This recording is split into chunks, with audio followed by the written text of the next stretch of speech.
ನೂರಾರು ಸರಕುಗಳು ಜೀವಿತದ ಸಂತೆಯಲಿ, ಊರಿನವು ಕೇರಿಯವು ಮನೆಯವಾತ್ಮದವು, ಬೇರೆ ಬೇರೆ ಪುರಳ್ಗೆ ಬೇರೆ ನೆಲೆ ಬೇರೆ ಬೆಲೆ, ತಾರತಮ್ಯವೇ ತತ್ವ ಮಂಕುತಿಮ್ಮ.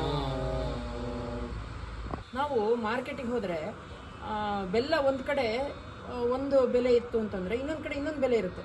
ಯಾಕೆ ಅಂತ ಕೇಳಿದ್ರೆ ಅದು ಆರ್ಗ್ಯಾನಿಕ್ಕು, ಅದನ್ನು ಬೆಲ್ಲ ತಯಾರು ಮಾಡಿರೋ ರೀತಿ ಬೇರೆ ಬೇರೆ ಅಂತ ಹೇಳ್ತಾರೆ. ಇದೇ ರೀತಿ ನಮ್ಮ ಸಂಬಂಧಗಳು ಎಲ್ಲವೂ ಕೂಡ ಒಬ್ಬೊಬ್ಬರಿಗೆ ಒಂದೊಂದು ರೀತಿ ಕಾಣುತ್ತೆ.